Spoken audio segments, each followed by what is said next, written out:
সকলকে নমস্কার এবং সালাম। আসলে আমাদের নদী বাঁচলে বাঁচবে দেশ, রক্ষা পাবে বাংলাদেশ। আমাদের এই সুজলা সুফলা সোনার বাংলাদেশ আমরা কিন্তু নিজেরাই ধ্বংস করছি। কিভাবে? এই যে আমাদের আগে 230টি হচ্ছে সারা বাংলাদেশের নদী ছিল, এখন কিন্তু নদীর সংখ্যা খুবই কম। যে নদী দিয়ে আমরা এই খুলনা থেকে ঢাকায় যেতে পারতাম, সেই নদী এখন কিন্তু চর হয়ে গেছে, যার জন্য কিন্তু যাওয়া যায় না। এটার জন্য আমরা নিজেরাই দায়ী। আমরা এই যে যত্রতত্র ময়লা আবর্জনা ফেলছি, আমরা আমাদের প্রয়োজনে ব্রিজ তৈরি করছি, ঠিক আছে, কিন্তু ওই ব্রিজের যে তলে যে এই যে পিলারগুলো থেকে কিন্তু ওখান থেকে কিন্তু স্রোতের মাধ্যমে স্রোত কিন্তু আটকে যাচ্ছে, যার কারণে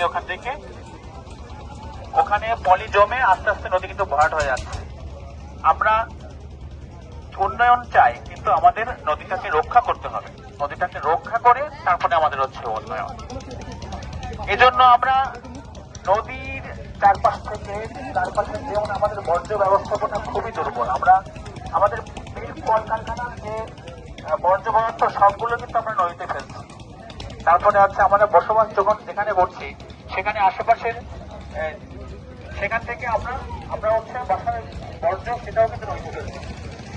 আর নদীটাকে আমরা দখল করছি। আমরা দেখেন, এই যে রূপসার থেকে শুরু করে যদি আমরা ওই সাতমান ঘরের দিকে যাই, এখানে কিন্তু বেশিরভাগই কিন্তু দখল।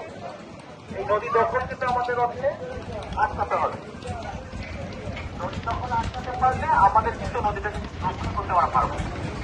তাই আমরা নদীটাকে রক্ষা করি, আমাদের জীবন বৈচিত্র্য রক্ষা করি, আমরা সুন্দর সোনার বাংলাদেশ করি। সকলকে অনেক ধন্যবাদ।